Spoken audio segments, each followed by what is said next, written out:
Welcome to our NPTEL courses on power factor improvement technique. We are discussing the PWM rectifier. This is going to be our second lectures on the PWM rectifier. So, we were discussing about the boost rectifier. So, and we are discussing about continuous and the discontinuous operations of the boost rectifier. Now, the advantage of this, we can have a open loop approach also, but open loop approach, of course, it is simple because you do not take any feedback. Once you do not bother to take feedback, so your system may be simple, but your accuracy will be a question mark. So, for this reason there can be disadvantages that can be the higher peak current, and higher the peak current, higher will be the rate of change of the voltage LDIdt, and thus this leads to the higher EMI EMC noises. So, large current with large EMI. Like other DCM applications, the approach is usually restricted to only for the low power rating up to 200 watt, and where for sake of the rating or for the reduction of the cost, you just allow to operate into the open loop. But converter can also operate in DCM as a low harmonic rectifier, and the input characteristics will be given by VGD, that is R of this part, plus there will be an extra term, and but problem lies this input current contains harmonic. If this Vg is significantly greater, this V is significantly greater than Vg, then this harmonic will be, because this part is a harmonic contributor.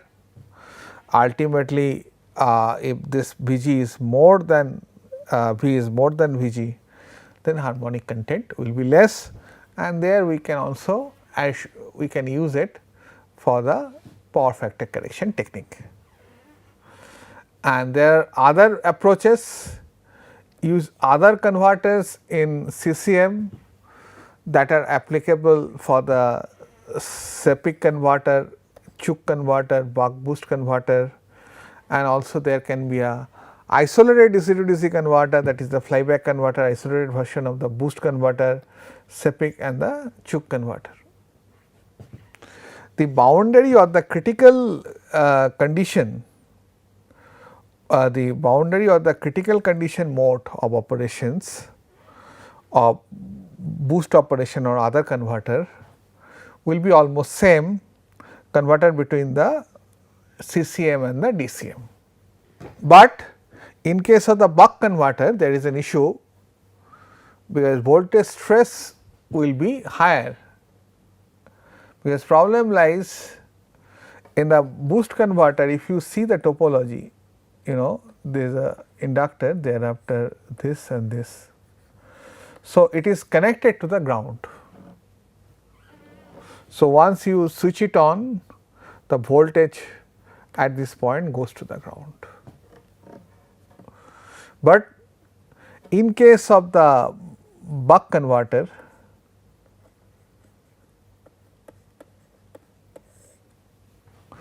if you switch it on, generally it connects to supply. So, you got a higher voltage stress. So, you have to see this problem. Thus, what happened? The buck converters, this is the disadvantage of it, the distortion occurs, but traces are low because current will flow V in and V 0 difference of it. On the other hand, the resonant converter such as parallel resonant converter or some quasi resonant converter can also used, so that it can push, there is a resonating tank and it will throw the frequency quite high because of the soft switching features. Converter that combine the functions of rectifications, energies and it can be a total package. Converter, it combines the function of the rectification, energy storage and DC to DC conversion, because you might be having some applications or the load that may not be fit from your rectified voltage, and thus DC to DC conversion is required. Sometime you may have a you require for the designing, you specify that this much of the voltage interruption that circuit should tolerate. So, thus you may have a energy storage and also you perform the function of rectification, and that comes in a single package sometime. So, let us see that this is what you have seen previously. It was the non-isolated DC to DC converter, that is a boost rectifier topology, and what you will have it here, it is a again DCM. This is essentially a flyback converter where energy will fly back. I request you to go through my advanced power electronics courses of the DC to DC converter to understand this topological application if you are finding difficult. But this kind of application is used for isolated DC to DC converter, and it is the circuit that generally uses in your laptop charger, your mobile charger and all those chargers up to wattage rating from the 500 watt maximum. Your musical instruments also, maybe this is 18 volt, 2 ampere, something like this kind of rating, your keyboard charger. So, the operation and it ensured that voltage, this is the EMI EMC filters, and we also ensure the same thing here, VG and IG is there, VG and IG will be sinusoidal, thus it will be reflected to the AC side, and thus you have a low THD and high power factor. The operations of this discontinuous conduction mode of converter input obeys the Ohm's law with the effective resistance here, that will be 2, where n square is a ratio of this turns from primary to secondary. Generally it is bucking most of the cases for the based on these applications, and bucking is achieved by both by the switching as well as this turns ratio. So, you can have a heavy bucking. Generally if the duty cycle is less than 0.1, you have seen there is a huge discontinuous mode of conduction, and thus generally one of the problem of the discontinuous mode of conduction control is quite complex. But here your bucking can be done through this number of turns as well as with this duty ratios, and thus bucking is more effective. Hence, it is simply connect input port to the AC line, and we can assume that it has got a conversion to AC to DC, ideal AC to DC conversion. So, this is the same thing, this is we go for the average model for this transfer function analysis and the stability. Here you have a EMI EMC filter, and apart from that you got a dart based rectifier, then you got a switching, and this switching will be modeled as average value, and that we have seen here, that is effective RE in this case is 2 n square L by d square T s.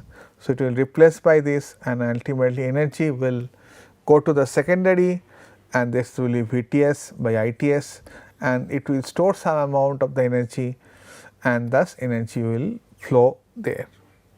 Under steady state condition operates with the constant D and adjust D control average value as per the AC line, as we have seen that voltage in Vg is this and you require a constant Vg.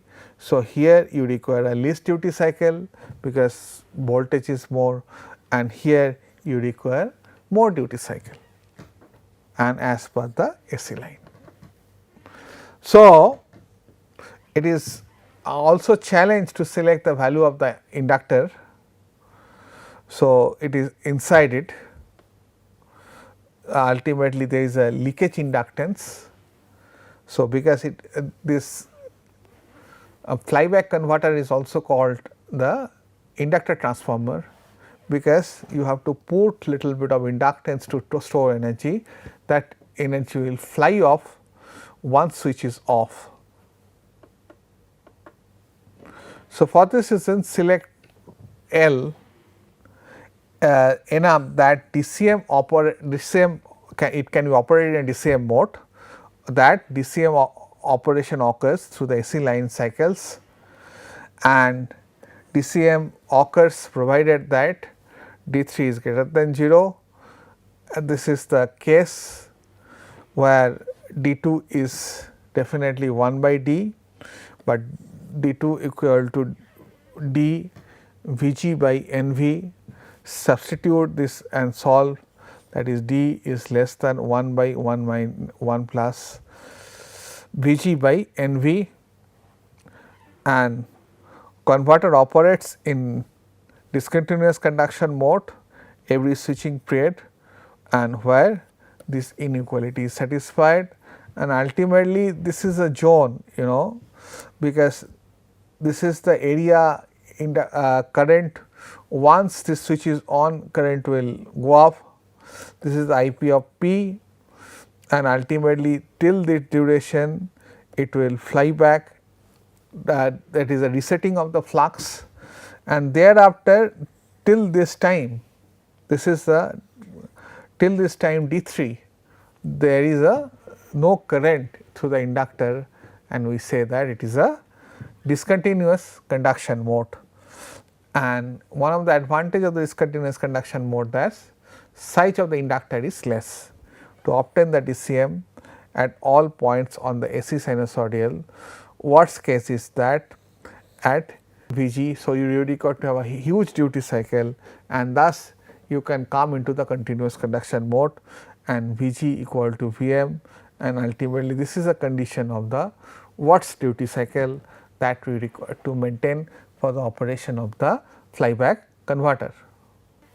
Now, choice of L obtained in the DCM, where every of the sinusoidal voltage in AC side it is this and in DC side into this. So, duty cycle has to be maintained within that.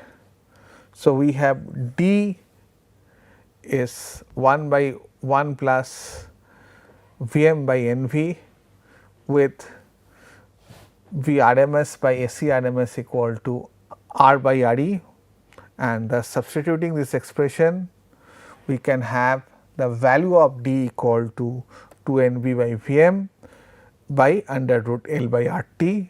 So, we can solve for the value of the L, that is quite important for designing the value of the transformer in case of this isolated DC to DC converter. So, L will be less than L critical, that value will be given by R by RTS by 4 1 plus NV by Vm square. So, what is the worst case design?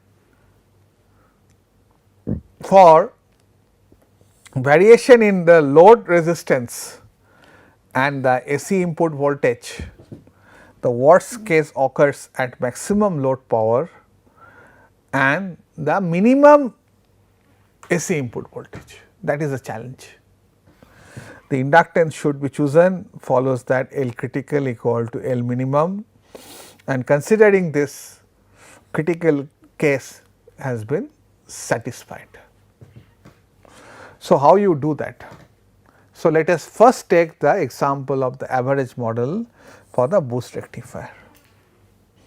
So, it is a low frequency average model, and you got this kind of Vg and Ig will have a same profile, just it is a change in magnitude.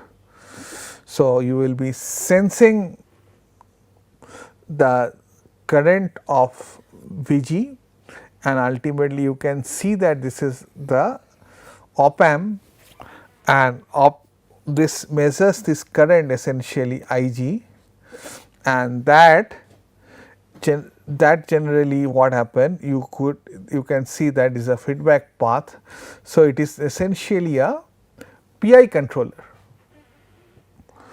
and thus what happen, this current has been converted to this entity, that is Rs, ultimately Rs into Igs into Ts. So, this PI controller convert this, and ultimately you have the reference Vr which is coming from the Vg. So, you subtract it and you just have a compensator, thereafter you got a pulse width or regulator, thereafter you have a gate driver that will switch on the gate and will maintain that Ig and Vg sinusoidal. So, this is the overall block diagram, and you see this is a block diagram of, mostly you see I have to change little bit of the circuit because of this Texas Instrument patent. So, you see 3854 you can refer, or 5556. So, this is the control logic generally they follow, and there is a little bit change from that. So, current reference derived from the input voltage waveform, that is all it is, and the multiplier allows to control the emulated resistance value Re, and compensation loop is been introduced.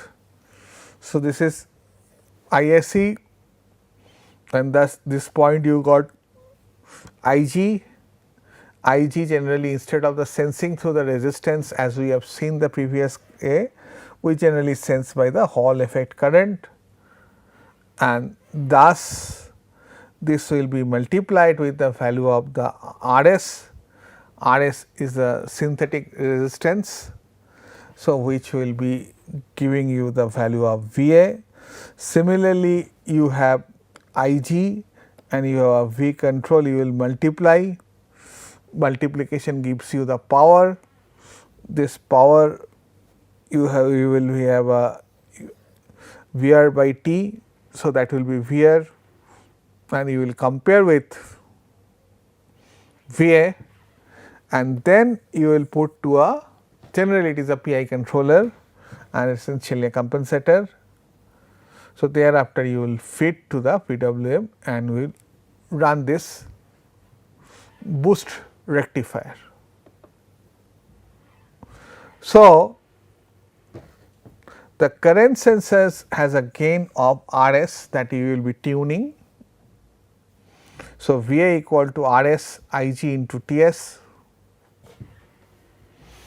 and the emulated resistance is the Rs. The loop is well designed when Va equal to Vr. So, proper compensation can be achieved. You can see that this is VAC, this is IAC, they have a rectification. From there it gets Ig, and this is the Vt control and multiplied with the Vg. So, ultimately you got Vr, and this point it becomes Kx Vg into V control. Similarly, you got a current sensed, and that has a gain of Rs that makes it Va. Ultimately, Vr should be equal to Vt, and that will fit to the PI controller, and it will run this switches, so that you can get a sinusoidal voltage and current at the input of this power factor corrector. Hence, you have to calculate the resistance, that is emulated resistance. This is very important in this configuration, that is R e Vg, that is a function of t by Ig function of t, and which can be further simplified to R e V control t equal to R s Kx V control t. So, this is the way to control the voltage. Now, the control of the current waveform, that is one of the features, and we will assume that this is ideal rectifier, which we have said in the previous class. What is ideal rectifier? The system model using LFR, that stands for the loss free resistance, and the average current required to be sinusoidal. Ultimately, this is VAC, this is IAC, this is rectification, and at this point this is DC Ig, that is a rippled 100 hertz ripple, and as voltage is also 100 hertz ripple, that you got a effective RE and so on, you calculate this. Now, see that how you can achieve in actual current control mode. An output voltage feedback loop adjusts the emulated resistance RE such that the rectifier power equal to the DC load power and P average equal to P load. An analog rectifier introduces the dependency of RE and Vt. So, you can see that how does it work, that is your Vg, and thereafter that is in this kind of form, please mind it, and ultimately you got Ig. Ig will have this kind of form. You will be sensing the resistance, there is a sensor resistance, and this is nothing but a PI controller, and you got V. And from Vg you get the feedback, this is the outer voltage control loop. So, this is Vt and this is your reference voltage, that voltage you wanted to keep it, and ultimately you require to process the gain because it is the DC, and here you put it, and this Vg and this error has been multiplied, and thus from there with the transfer function we generate the V reference. It means that if there is an error, so it will be multiplied and you will be keeping this error value more. So, essentially you are changing the reference value of Ig.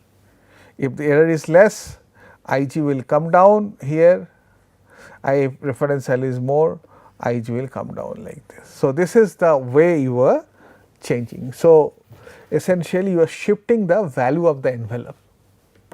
So, that is the task of this job, and thus you have an error, that you are feeding to the compensator, there you got a pulse width modulator, and thus you are designing or the switching the switches.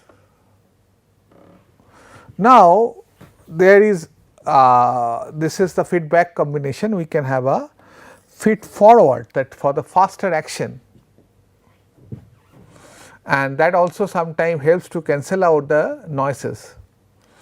Feed forward is something we used to cancel out the disturbance voltage Vg to maintain a given power throughout P average. The reference voltage V ref of T should be P average Vg Rs by this one, and from there, so you got a Vg and thus you got Ig, and this is the rectified boost topology, and you sense the value of Ig, and you got a, from there you put to the PI controller, and thus you get the VA star.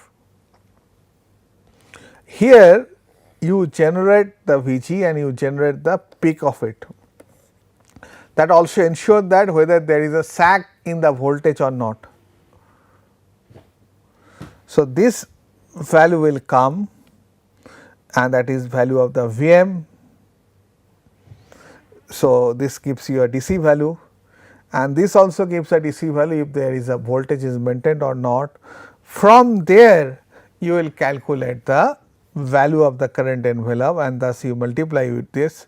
So, it will take the input whether there is a sag, if there is a sag then voltage duration required to increase. So, for this reason that input has been taken care of and also if there is output error that also taken care of and accordingly you generate the this VRF profile and that will be compared and this will be then switch it on. This is the feed forward mode and this part is the feed forward and that will ensure that the disturbances here because of the sag or swell has been eliminated.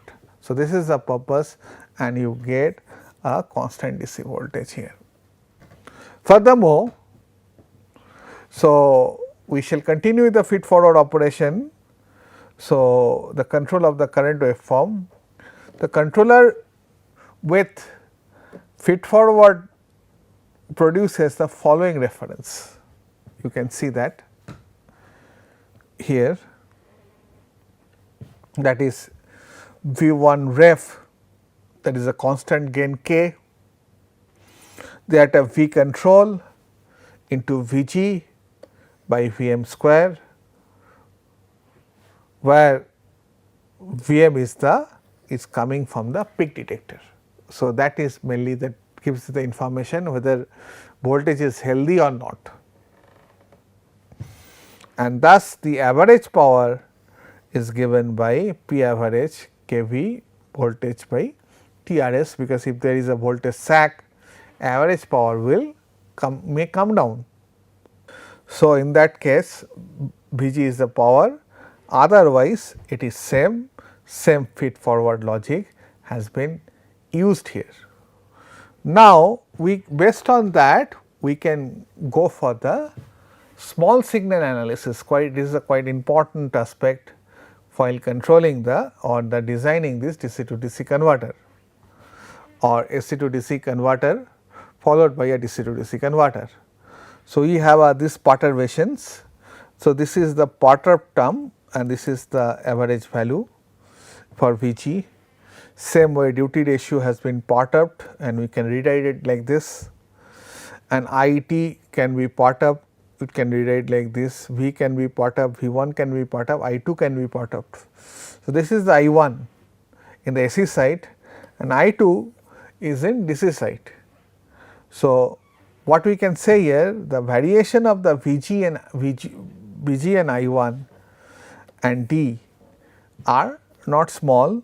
So, we are faced with the designing a control system that exhibits significant nonlinear variable. So, if you try to solve by the linear control, you may not achieve a satisfactory results for designing this DC to DC converter.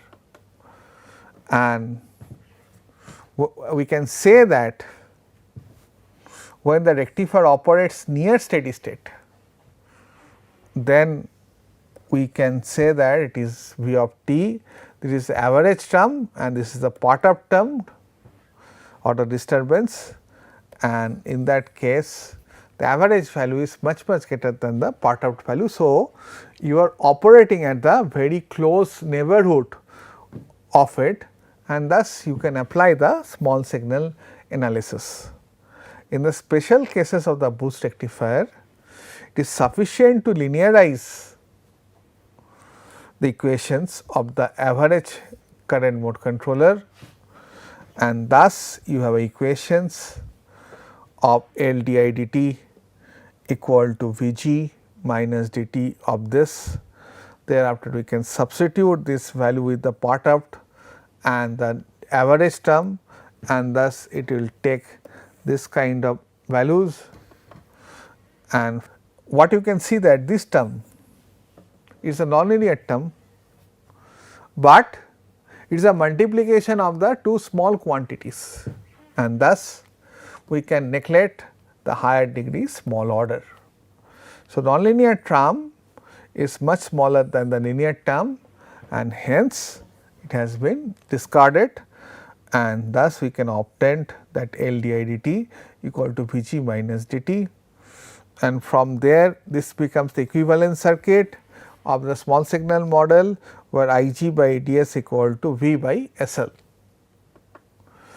and thus this is the approximations of the quasi static approximations.